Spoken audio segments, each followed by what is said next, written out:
Hello everyone.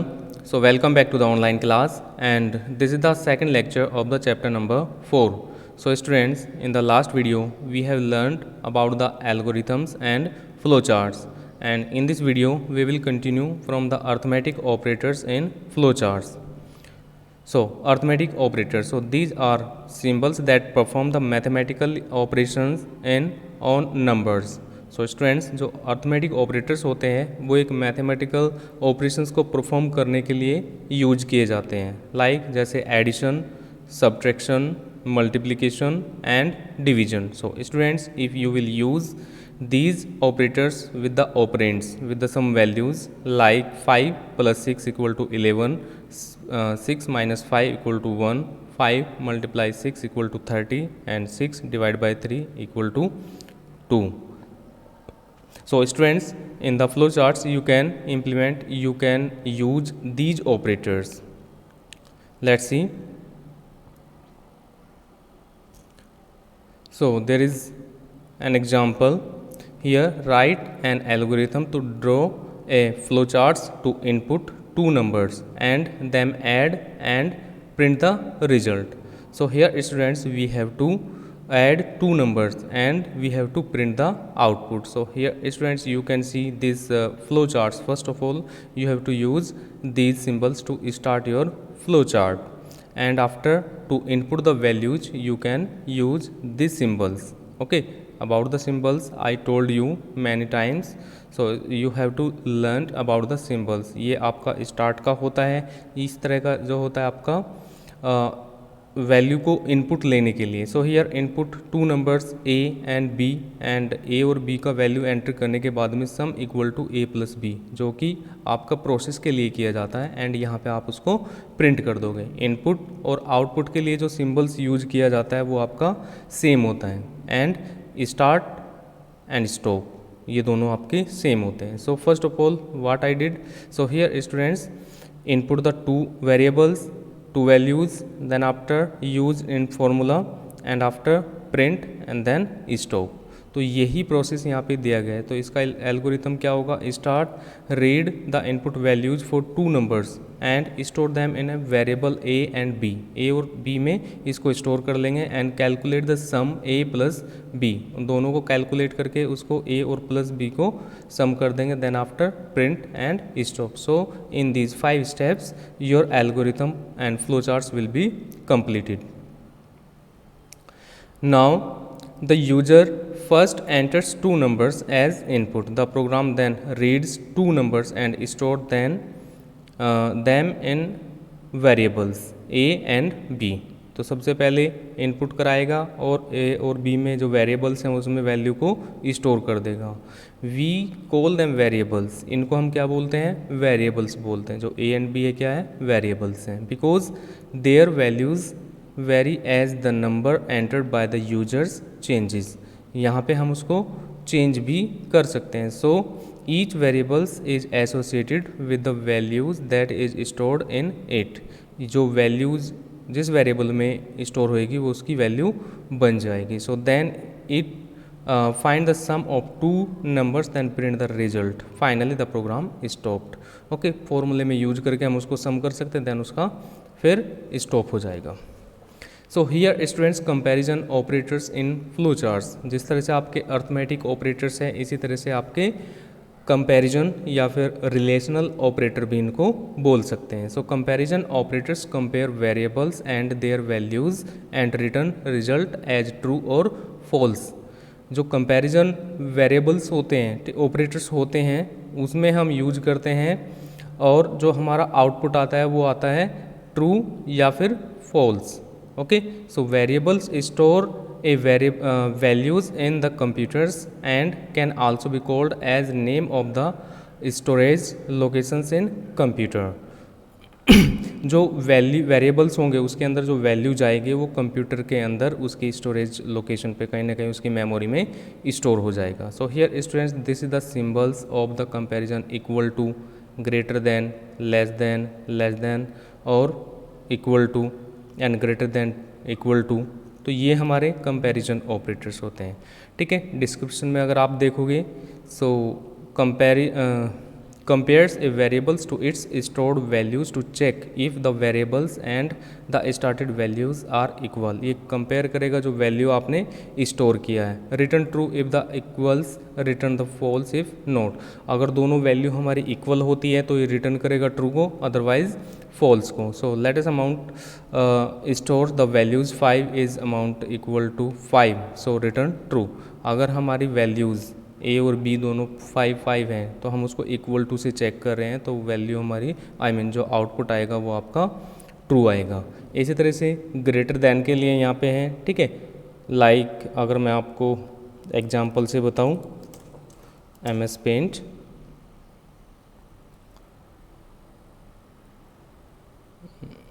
So here students 5 equal to, ठीक है, इसको इक्वल टू बोलते हैं. ये कंडीशन है कि अगर ये कंडीशन हमारी इवेलुएट की जाती है तो आउटपुट आएगा true. Okay, if you will use here 5 greater then 5, so in that case output आएगा आपका फॉल्स, बिकॉज यहाँ पे 5 ग्रेटर देन नहीं है 5 के. ओके, सो स्टूडेंट्स इसी तरह से हमारे रिलेशनल ऑपरेटर्स होते हैं जो हम यूज कर सकते हैं अपने फ्लो चार्ट्स में. आगे के कुछ एग्जांपल्स आएंगे तो वहाँ पे आपको ये देखने को मिलेगा. Okay, and other less than equal to अगर हम बात करें तो यहाँ पे हम यूज करते हैं like greater than and less than equal to, greater than equal to inside the between the values like this. Okay, so यहाँ पे हमारा वैल्यू आउटपुट आ जाएगा true. Why? Because 5 is not less than 5 but 5 is equal to 5 के equal to है तो true आ जाएगा. Okay students, I hope you understood and you can see all these operators. And next operator is the logical operators in flow charts. यहाँ पे है आपके logical operators like logical operations combine conditions and return true और false. ये भी true और false को ही रिटर्न करेगा according to what the conditions asked. Depend करता है उसकी कंडीशन के ऊपर. So here students and, AND and, और. So these are the 2 logical operators. ये एक और होता है, नोट भी होता है, बट वो आपका 9th क्लास में आएगा. So here students as an example you can see is 5 greater than 3 and 5 greater than 6. In case of अगर ये कंडीशन हमारी ट्रू हो जाते हैं, this is one condition 5 greater than 3, this is second condition, this is 5 greater than 6. So according to the assignment operator or relational operator या फिर conditional operator, not an assign, conditional and relational operator. okay, so यहाँ पे क्या है, 5 greater than 3 है, so this is true, but 5 greater than 6 नहीं है. so दोनों condition हमारे true नहीं है. in case of and operator, if both conditions are true, so return will be, a result will be true. okay, but one condition is false here, so that's why we got the output is false, result is false.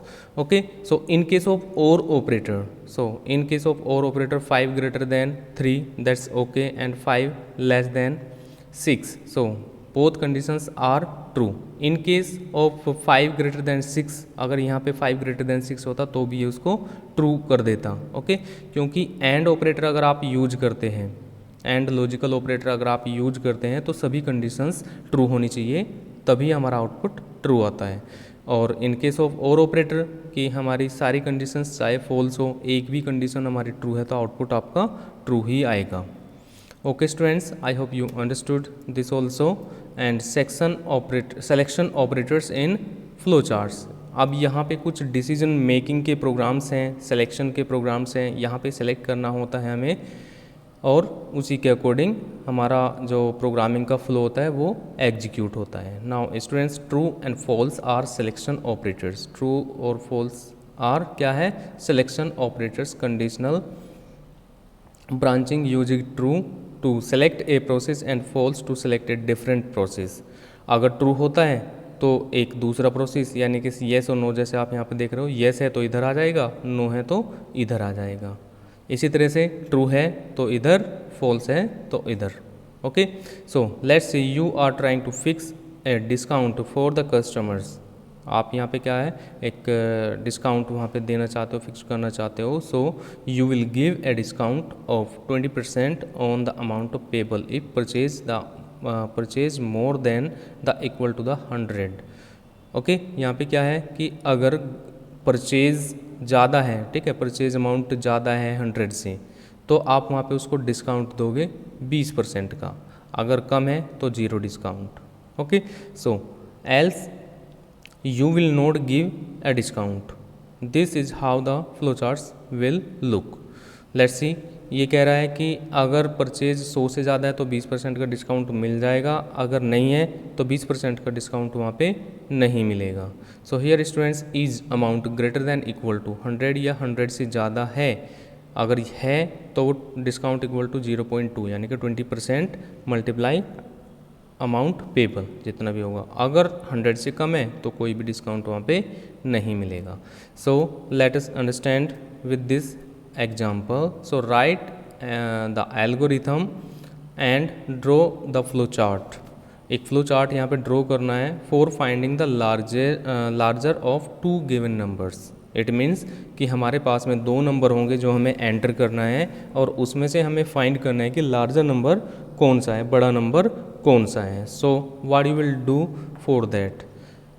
So steps you can see, and here I will explain the flow chart. So first of all, start symbol and read A and B. दो number को read किया, I mean input किया। Then after is A greater than B। अगर A greater than B है तो condition हमारी true हो जाएगी। तो ट्रू में क्या होगा, L इक्वल टू A यानी कि लार्ज इक्वल टू A, और यहाँ पे उसको प्रिंट कर देगा L को, क्योंकि A का वैल्यू L में आ जाएगा और उसको प्रिंट कर देगा।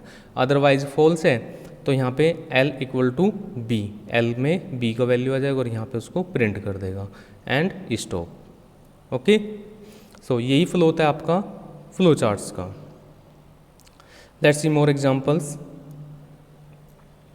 एक और दूसरा एग्जांपल यहाँ पे दिया गया है, ठीक है, जो just try to understand here. Write the algorithm and draw the flow charts for finding the sum, difference, product and quotient of the two numbers. Also check the divisor should be non-zero। ठीक है, यहाँ पे क्या है, algorithm draw करना है जो कि सम को फाइंड करेगा एंड प्रोडक्ट करेगा एंड कोटिएंट करेगा and also check the divisible should be non zero. जो नंबर है वो आपका 0 से डिवाइड नहीं होना चाहिए। Okay, so let's see here students, first of all we are required at least 2 numbers। so input 2 numbers A and B। दो number हमने एंटर किया, सम के लिए sum equal to A plus B कर दिया, डिफरेंस के लिए A minus B कर दिया, प्रोडक्ट के लिए A मल्टीप्लाई B कर दिया। एंड जो नंबर है B, ठीक है, जो B नंबर है, अगर हम A को B से डिवाइड करें तो B हमारा 0 नहीं होना चाहिए, ये भी हमें ध्यान रखना है। So in case is B equal to 0, अगर B इक्वल टू 0 येस है तो क्या हो, yes print divisor must be non zero, divisor पर 0 नहीं होना चाहिए। अगर नहीं है तो क्या करेंगे, कोटिएंट के लिए A डिवाइड बाय B, तो A को डिवाइड कर देंगे और यहाँ पे उसका वैल्यूज़ प्रिंट करा देंगे, sum, difference, product and quotient. Okay and stop. Okay students, बाकी यहाँ पे सम, डिफरेंस, प्रोडक्ट को प्रिंट करा दिया, क्योंकि ये वाला 0 अगर होता तो इधर आ जाता है, 0 नहीं करता, आगे बढ़ता तो वो 3 ही वैल्यू को प्रिंट करता, जबकि यहाँ पे अगर 0 नहीं है तो वो 4 वैल्यू को प्रिंट कर देगा। Okay students, I hope you understood, it's very interesting. And now another example of the flowcharts is write the algorithm and draw the flowcharts to find the area of a rectangle।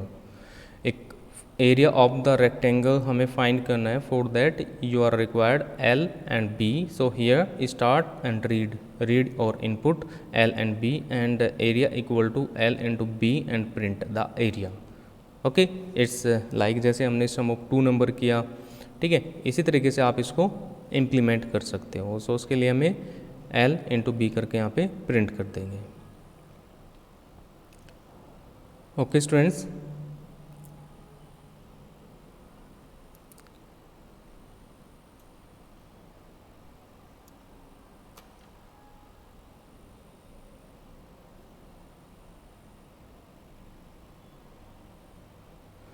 Now students, your chapter number 4 is completed, and students, I hope you understood very much. If you have any questions, I will take the online class whenever I will inform you, and you can write down your doubts. We will clear and we will discuss about that doubts in the live session. So students, I hope you understood very well, and till then have a good day. Bye bye, see you in the next video.